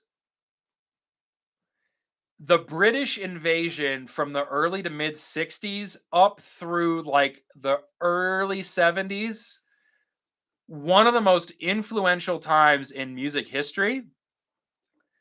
We're talking the equipment they were using wasn't even built to handle the size. Go look at Led Zeppelin. Thank you so much. I appreciate it. I'm glad you like the content. Welcome to the live stream. I'm going to be heading off here in just a little bit, but I'll get back to the Beatles. Led Zeppelin, there's footage of them playing in a bar for like 100 people, and 18 months later they're playing in front of 10,000 people in the United States. No social media, none of that. And it's like, well, how the hell did that happen? Because these British people in the 60s going up through the 70s just punched the world in the face. I don't know that there's been a bigger musical movement. You had two things happen at the same time: British invasion and then American jam band. Those were the two things where it was like these people were running off of pure inspiration and attitude. When you look at the Beatles, you'll listen to them live and you're like, okay, the vocals get a little off tune a little bit. Like, it's not a flawless performance. They're all in time. They can't even hear each other, dude. There was no monitoring. The audience was so fucking loud.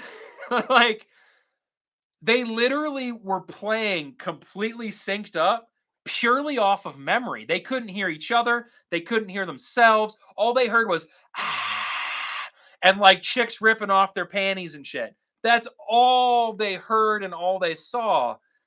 And the fact that they did what they did in 8 years, it's the most astounding stuff. It's more impressive than anything anyone does today. And then on those 8 years, what they did, combined with the American blues scene starting to be what it was, all of a sudden in the mid to late 60s, it's like Pink Floyd just comes out of nowhere. Deep Purple, Zeppelin. By 69, we get Sabbath, and everything in a 5 year period just got so heavy and aggressive and expressive and psychedelic. Drugs took over, but in a good way. Like, it's insane. And then you combine that with the Allman Brothers and all of that, and it's just like what the Beatles did very quickly laid a foundation for some of the best music ever. It's nuts when you look at it like that. You got pizza rolls, bro? What kind? What kind? Type it slowly. I'm on a diet. I want to read it in slow motion. If you could please make a YouTube video of you eating all 24 pizza rolls, put it down to half speed, upload it, and tag me in it. I'll subscribe. That's dirty.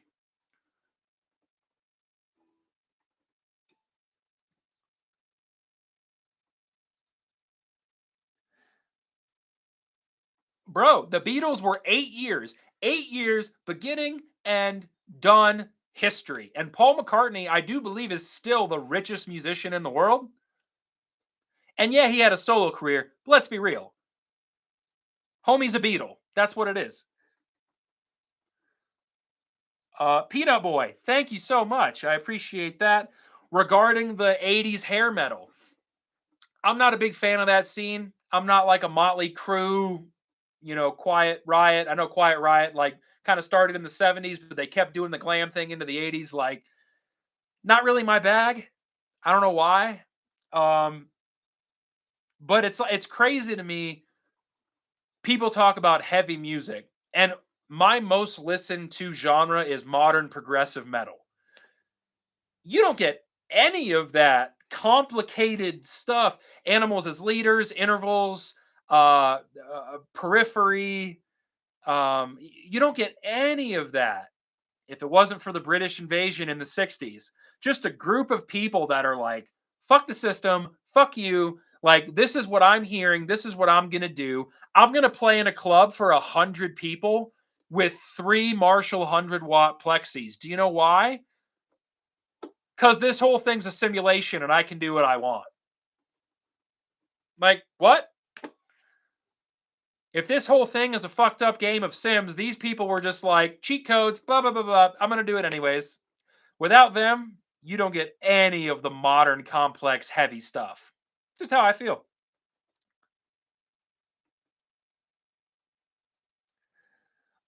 Sex Pistols. I don't know because I never listen. I'm not a big Sex Pistols person. Favorite progressive metal band. Oh man, that's hard. We have almost 20 people. Oh my god. Yeah, this is far and away the most active chat I've had. Again, thank you guys. I'm having so much fun talking to you guys. It really is a blast. Um, is it weird that I'm gonna pull up my Spotify real quick regarding the progressive bands just because well wait, what do we mean by progressive? People have different interpretations of what like progressive metal is. Give me like a band.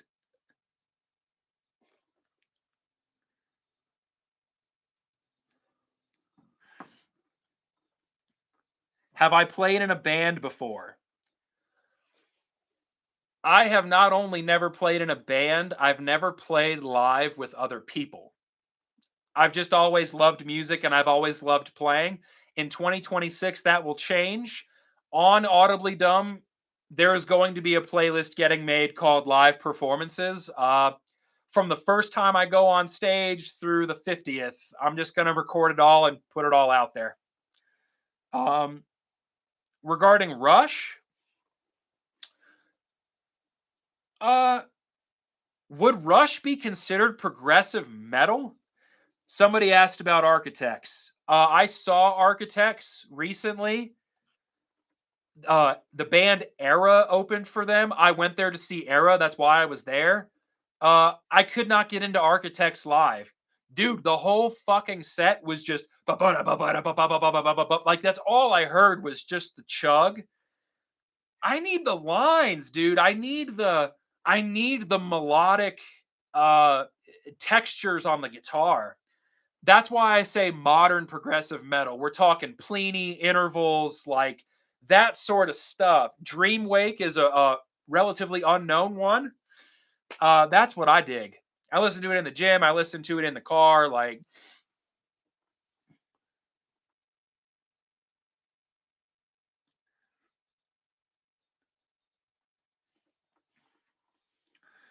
let's see.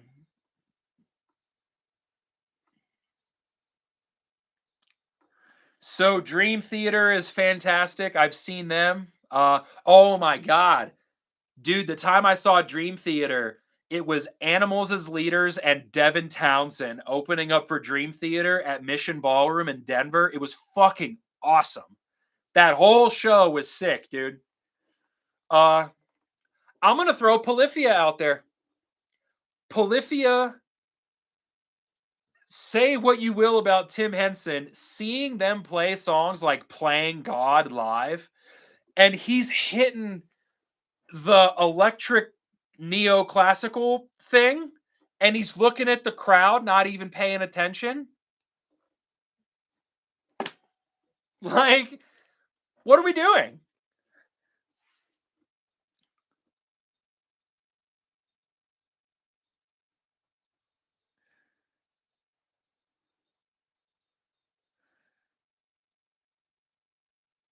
I do remember Dillinger Escape Plan very much.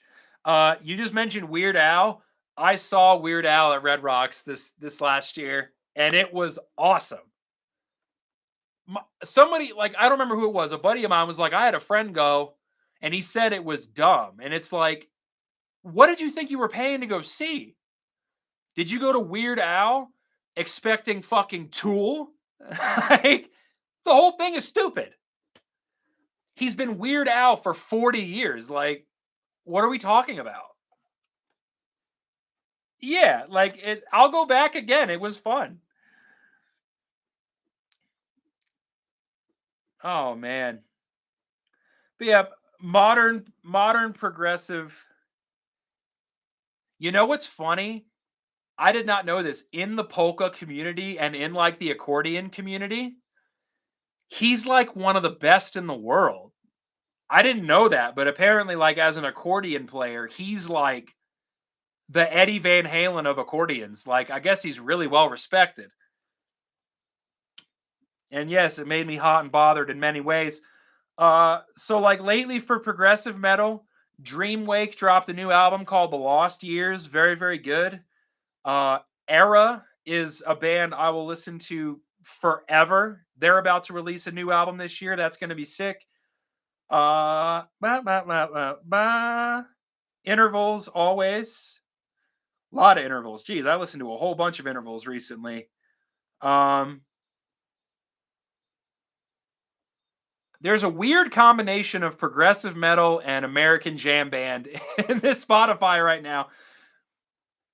To have Unprocessed and Goose right next to each other is pretty funny. But Unprocessed, I listen to a lot. I listened to Dance Gavin Dance. That was kind of part of my teenage years. Really fucking cool.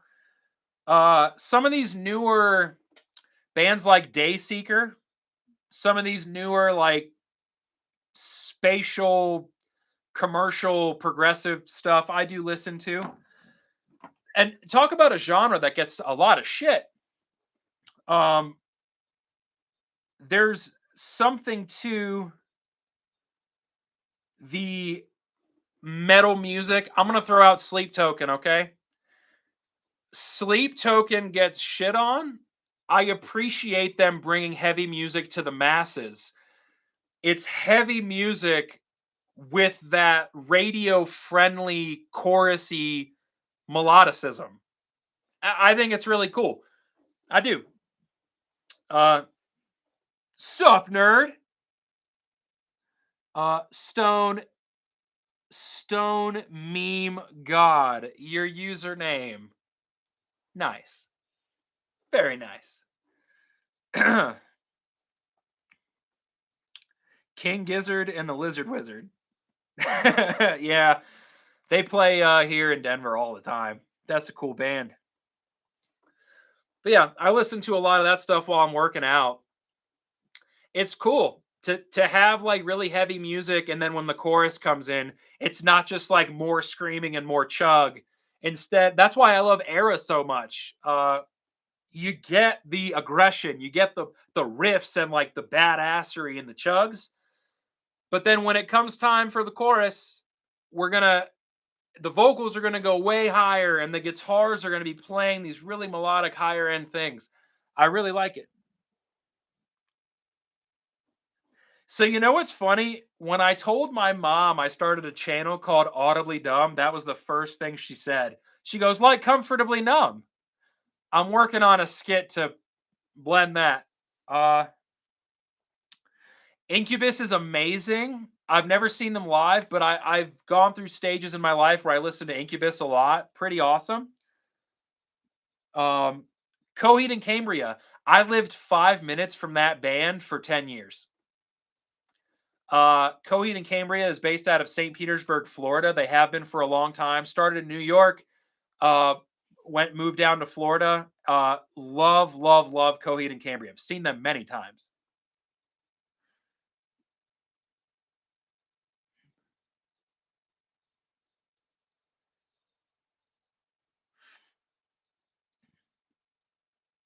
Oh man.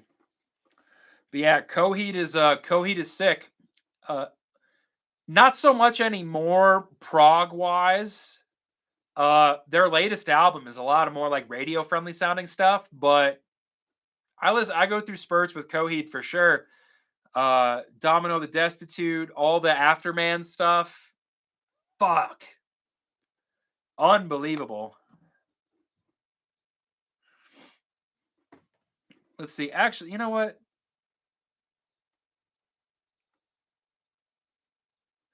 I'll tell you what we're gonna do real quick.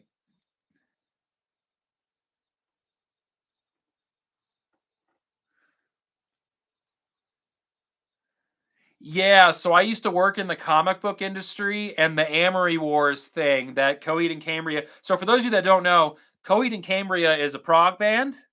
The lead singer also does a comic book called The Amory Wars, and a number of their albums line up with the stories in the comics. Pretty sick. Uh, Obviously, Welcome Home and A Favor House Atlantic and The Suffering and all that, right? That album, Vaxis 2, Beautiful Losers was great. Comatose was great. Shoulders was really good. Ladders of Supremacy blew me away. Go to the album The Unheavenly Creatures. There's a song called Love Protocol that is fucking awesome.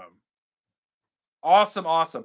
And then anything off of No World for Tomorrow, like The Reaping, uh, Gravemakers and Gunslingers. Dude, that whole album is insane. When you get into the Afterman, the Hard Sell, Gravity's Union, that song. Oh man. Let's see.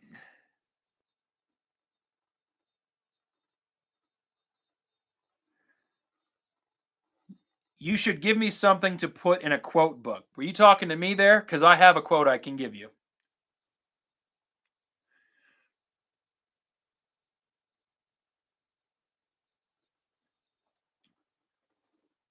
Yeah, dude, 100%. The storytelling is it's insane. To line up albums with a comic book is nuts, but two's my favorite one. Dark Side of Me, Gravity's Union, and The Hard Sell off of the Afterman Dissension album. Fucks. The drum parts in Gravity's Union. Oh, like it's so sick. Then you've got the Afterman, the song, the Hollow. Yeah, dude, Coheed. I'm gonna thank you so much. I forget who mentioned Coheed. Claudio Sanchez, dude. His singing ability, it's like up in the register of like Geddy Lee, but he's playing the most sick guitar runs while he's doing it. Man, thank you to whoever mentioned. I'm sorry, I don't remember, but whoever just mentioned, uh, yeah, what the caffeine's starting to wear off. Whoever just mentioned Coheed, thank you. I'm gonna listen to them once we stop.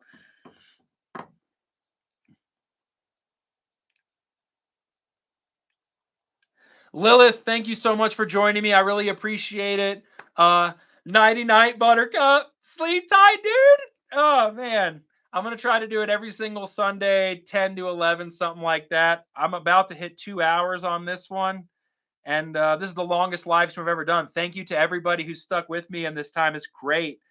Uh, Albert King is cool, lifelong Stevie fan. I don't listen to a lot of Albert King, but he was out of the three Kings, he was like the most rockin' one for sure. Um, Emo Boy. Uh,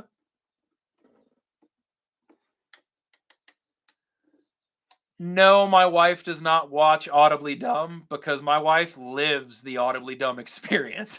This never fucking stops. Hang on one sec. Ba-da-ba-ba-da-ba.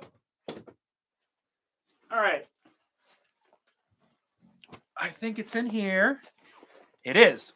So Emo Boy asked me for a quote to put in a quote book. I've got a nugget for you guys. And then honestly, I think I'm going to head on out just because it's been almost 2 hours. And I've got several hours worth of content stuff that I have to work on today. I'm going to leave you guys with this. So I bought this little book a couple weeks ago. And it's just a notebook.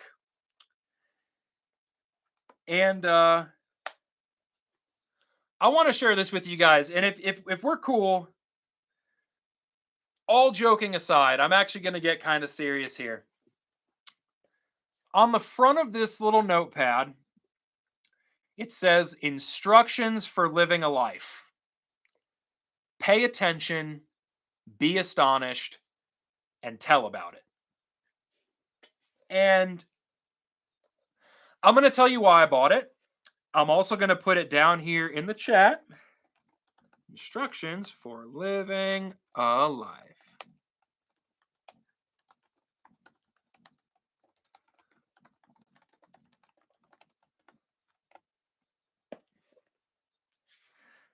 So, at first glance, this just seems like words.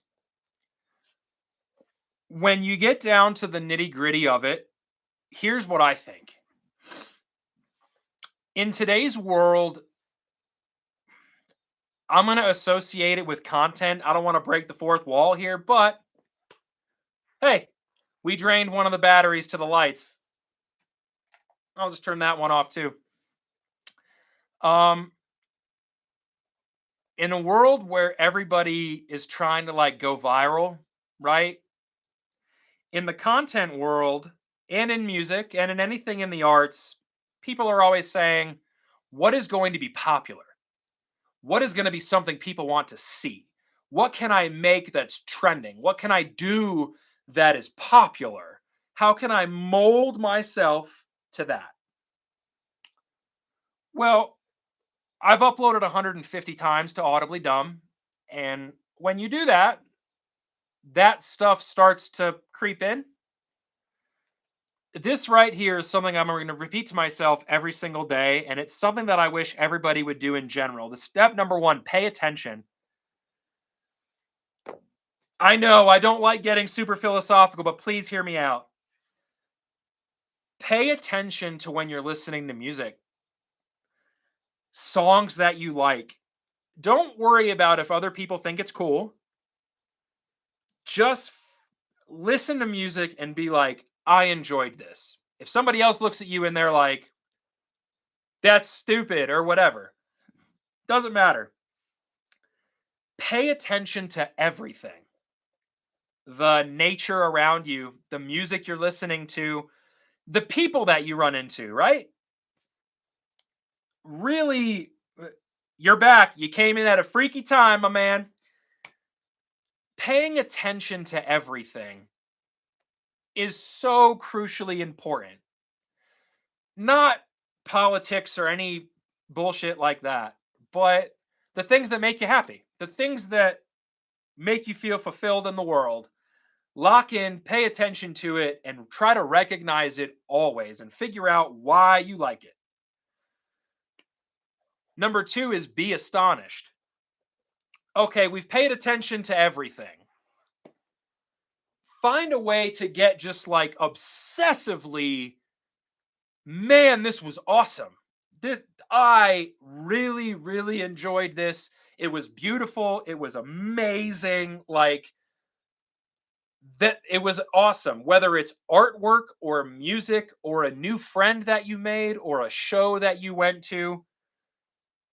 Expand your mind to just find the beauty and wonder and awe in as many things as you can. And then that last step is tell about it. Have the confidence to speak to your family, your friends, strangers. Be expressive about why something is dope. Prime example, when I was a kid, I was a skateboarder.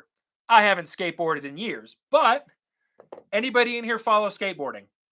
Just real quick, does anybody in here follow skateboarding? Like on a professional level? I don't know how delayed the chat is, but the reason why I say it, Thrasher Magazine just did Skater of the Year. Okay? It's a very prestigious award. You have to risk your fucking life to win this award. Okay? You got to do some crazy stuff. I told every single person that I know that a dude named Chris Joslin just won Skater of the Year. No one cares. No one. But I still expressed it to them. And the reason why is because I'm like, dude, I've watched Chris Joslin for a decade. He always gets slept on in extreme sports. He pulled something off that no one in history has done. And that's why he got Skater of the Year. He literally risked his legs and his life to get the part that he did. Another guy named Tom Shar did the same thing. Tom Shar, even more so. There's a reality where Tom Shar is dead several times over to get the footage that he got. Do you think my wife cares? Do you think my mom cares? No. But I still shared it. You know? So, really, really long way to say, if you're going to write something in a quote book or hold something around with you, that's it. Uh, just pay very close attention to everything. Be enamored by reality and have the confidence to express it to other people with no regard for how they shoot it back at you. You know, it's for you. You like it, you dig it, share it. So that's what I got. As a guy who used to be a 330-pound alcoholic drug addict, stuff like this is what I kind of have to hold on to. It's the only thing that keeps you going. Mentality shifts. Say what you're going to say, be what you're going to be, do what you're going to do. And if somebody doesn't like it, congratulations. You just easily thinned the herd, and that's one less Homo sapien you have to worry about today. The ones that stick around, those are the real homies. All of you that stuck with me in this chat, thank you so very much. I'm sure that little ending right there was very long and boring, and I'm sorry, but if anybody took anything away from it, if anybody in here is an artist, like, just do your art, man. Believe in it, have fun with it, put it out there, and whatever happens, happens. Oh, God. But yeah, we hit the 2-hour mark, guys. I am going to hop off for the day. I got to charge all my lights, and then I got to get to filming some content for you wonderful humans. Real quick before I go, coming up, just to let you know, I've got a video on this. This is actually what I'm filming today. The Dream Station dual reverb and delay pedal. It's got a bright switch, a full switch, and a dark switch. One of the dopest ambient pedals. It's from Death by Audio. If you follow me on Instagram, I'm going to be collaborating with Death by Audio on this one. Awesome. It's such a good pedal. If nothing else, the video is going to be sick. There's a distortion pedal by VS Audio called The Aftermath. That's going to be going up in a couple days. A video for a Pete Anderson Reverend Eastsider is going up the following week. And then tomorrow, you guys are going to get a short at 11 a.m. Denver time. And then towards the end of the day, you're going to be getting a long form about that heritage that I have King. So, yeah, a lot of stuff. But this was far and away the most fun live chat that I've done. Thank you guys. You guys are all real ones. Once my channel is able to do memberships and like titles and things like that, I remember usernames. Trust me, I know the real ones, and every one of you people are so fucking sick. Thank you. I will be back next Sunday at 10:30 to 11. You'll get a short Monday, Wednesday, and Friday at 11 a.m. and a couple long forms in between. I think that means that you commented the most. So, Aiden the Baker, you're more than just a baker, Aiden. You're the GOAT right now. Just right now, though. That changes, you know? You'll get a sup nerd, you'll get a goodbye nerd, you'll get an insert greeting and good whatever nerd, lots of stuff. Yeah, emo boy, I didn't say anything. I saw you two going back and forth. I was going to say something, then I figured I'll just let them duke that out. You know, let them go back and forth. We are doing a Hunger Games and like Squid Games type of thing for the parts caster. So this sort of confrontation really sets the tone. You know what I mean? I just rented a piece of property in the middle of the Pacific, and well, I'm not going to get into that right now. Spoil all the fun. Am I right? Anyways, thank you guys so much for hanging out. Let's see. See you next time. We'll do an ender. My name is Zach. This has been Audibly Dumb. Thank you so much for watching. And as always, if I say something's cool, it's because it fucking is. Go listen to Coheed and Cambria.